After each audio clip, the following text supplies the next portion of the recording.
আসসালামু আলাইকুম ভিউয়ার্স, আমি ফাতেমা মনি বলছি। সবাই কেমন আছেন? আশা করি সবাই আল্লাহর রহমতে ভালো আছেন। আমিও আলহামদুলিল্লাহ ভালো আছি।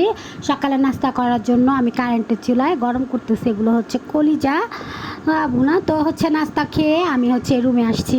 এই যে আমার ভাই ঘুমাইতেছে, ঘুমের থেকে উঠানোর জন্য আমি বলতেছি আমার ছেলের আয়সা পড়ো, এখানে থাকে না, মামায় রাত্রে কাজ করছো, তুমি আমার সাথে আসো, আরেক রুমে যাই, আমরা কাপড় চোপড় ভাঁজ করবো। তা আমার ছেলে আসবে না, আমার আর উল্টা ডাকে, মা এখানে আসো, মানে মা এতটুকু বলতে পারে। তো হচ্ছে কি আমি কই কি না চলে আসো, এই যে আমাদের হ্যাঙ্গারে কাপড়গুলো ঝুলাইছি, ওয়াশিং মেশিনে কাপড় ধোয়ার পরে এই যে হালকা একটু ভিজা ভিজা থাকে, তো আমি হ্যাঙ্গারে এভাবে বারান্দা দিয়ে দিলে শুকায় যায়।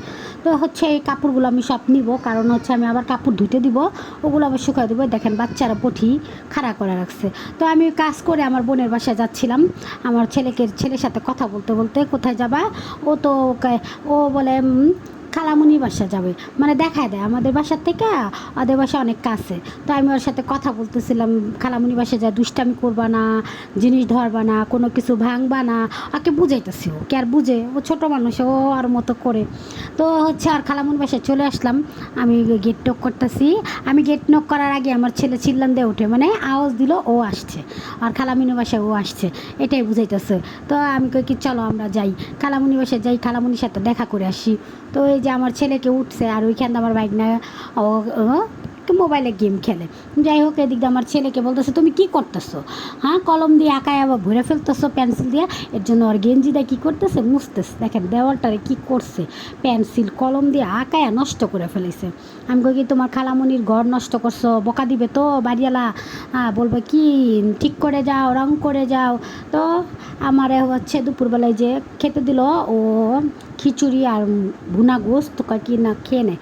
তো খেয়ে আমি আবার আমাদের বাসায় চলে আসছি। ওই যে কাপড়গুলো ধুবো, এর জন্য আমি ওদের বাসা থেকে বাসায় আসছি। এই যে কাপড়গুলো আমি এখন ওয়াশিং মেশিনে দিতেছি, পানি হইতেছে। আমি বলছি কি কি আদৌ আছে, কারিমার আবার বলছি সব একসাথে দাও, আমি কাপড়গুলো এখানে ভিজায় রাখি। কতক্ষণ ভিজায় রাখবো, তারপর এই যে অনেকগুলো কাপড় এগুলো ভিজানো ছিল। আমি কিছু কিছু কাপড় ব্রাশতে ডলে, মানে ব্রাশ দিছি, কারণ জানিনি তো ব্রাশ না করলে, হাতে দিয়ে ব্রাশ না করলে ওয়াশিং মেশিন কি এত পরিষ্কার হবে? বাচ্চা যেহেতু আছে ঘরে, এগুলো সব ব্রাশ করা হয়েছে, এগুলো সকালে ভিজানো হয়েছে কাপড়গুলো। তো আমি সকালে ভিজাইছে, আমি এখন ধুতে দিয়ে দিলাম। আর এই দিদান খাদু হাসতেছে, কয় কি তুমি কাপড় ধুবা? আমি বলো হ্যাঁ। এই যে কাপড়ওয়ালা দিয়ে দিছি, সুন্দর মতন ওয়াশ হইতেছে। আমি এগুলো প্রথমে আমি কারিমা আগে ব্রাশ করি, সকালবেলা ভিজাই, ভিজানোর পরে টপে ভিজাই, ভিজানোর পরে যেগুলো ব্রাশ করার হয় এগুলো ব্রাশ করে সুন্দর করে রেখে দিই, পরে হচ্ছে আলাদা দিই। আবার হচ্ছে আমার ছেলেটা এভাবে এমনি অসুস্থ, জ্বর ঠান্ডা কাশি কতদিন ধরে দেখেন, তারপর আমার ছেলে কিভাবে নিজে নিজে নামবে? আর যদি আমি কোলে নেই, না কোলে নিবে না, ও হেঁটে হেঁটে যাবে। ওকে বলতেছি তোমাকে নিয়ে ডাক্তারখানা যাব, তোমাকে ডাক্তারে সুই দিবে। ও বলে হ্যাঁ। যাই হোক, আর কী করার। আমি আর প্রথম হচ্ছে আমার ছেলে যাচ্ছিলাম, পরে হচ্ছে আমার ছেলে আবার আমার মাকে ডাকতেছিল। আমি তো জানি আমি আর আমার ছেলে যাব, কিন্তু পরে দেখি আমার আম্মু আসছে। আমি যখন রিক্সা নিতেছি দেখি আমার আম্মু আসছে, যে আমাদের গলিতে কাজ চলতেছিল, পাশের বাসা আস্তর করতেছিলো, তো তাই গলিটা এরকম বাঁশ দিয়ে ভরা। পরে আর কি আমি আর কি বাবা তুমি সাবধানে যাও। এই যে আম্মুর সাথে আমরা চলে আসলাম, এটা হচ্ছে ঘোড়াশির হেলতে। এখানে ডাক্তার ফিরোজকে দেখাই, তখন বিকাল 3টা বাজে। এত জলদি আসছি, দেখেন কোনো রুগী নেই, খালি একজন রুগী, তারপরে আমরা যাব। তো এই যে আমার ছেলেকে কিছু টেস্ট দিছে, এই যে এখানে আমি বুকে এক্সরে করাইছি, যে আমার বাবুর বুকে এক্সরে করানো শেষ। তারপরে এই যে রক্ত নিবে, আমার ছেলে রক্ত নিতেছে, কত কষ্ট করে আমরা রক্ত দোয়াইলাম। ছোটো মানুষ তো অনেক কান্না করছে, দিতে চায় না। প্রথম ওই হাতে দিছিল, বাম হাতে দিতে পায় না, পরে আবার ডান হাতে দিছে। আমার ছেলে দেখছেন কীভাবে কান্না করতেছে, ছটফট করতেছে, আরে কি কষ্ট, অনেক কষ্ট পেয়ে গেছে আমার ছেলেরা। আমার ছেলে শরীরে পরীক্ষা মানে পরীক্ষা করার পরে জানা গেল ওর শরীরে রক্ত শূন্যতা। হ্যাঁ মা, আমার ছেলেও আসছে, দেখেন মাম বলতেছে। আমি এখান থেকে ওষুধ নিলাম, ওষুধ নেওয়ার পরে যে কিছু ফল নিতেছি, কি যেহেতু ঠান্ডা ফল নিয়ে নয়, যেটা আমাদের ঘোরাশিয়া এখান থেকে কাছেই।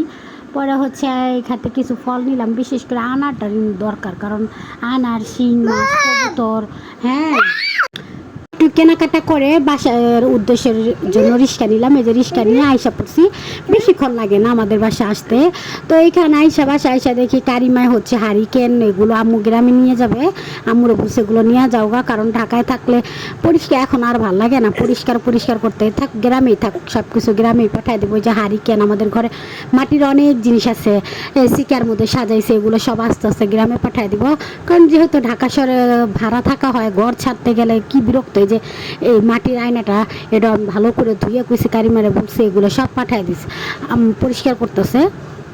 ওই ওর রুমে ছিল এতদিন এগুলো সাজানো, এখন ওর রুম গুছাইতেছে। তো আমি বলছি এগুলো সব পাঠাই দিই আমুরে। এই যে এটাও ফুলের টপ, কি সুন্দর। আর এগুলো হচ্ছে সেট থাকে 3টা, বড় ছোট মেজো, যাই হোক এগুলো সব কিছু গুছাই আমরা রেখে দিছি। এখন আমরা বিকেলে সবাই মিলে রং চা খাচ্ছি, কারণ বাচ্চাদের যেহেতু ঠান্ডা, রং চা খাও আদা দিয়ে, লং দিয়ে, তুলসী পাতা। যাই হোক সবাই দোয়া করবেন বাচ্চারা যেন সুস্থ থাকে, আপনাদের জন্য আমরা সবাই দোয়া করি যেন সবাই সুস্থ থাকে। দুনিয়ার আল্লাহ যারা সবাইকে হায়াত দুক, নেক হায়াত দুক। আর হচ্ছে যারা দুনিয়াতে চলে গেছে তাদেরকে আল্লাহ জান্নাতিবাসী করুক, এটাই দোয়া করি সবার জন্য।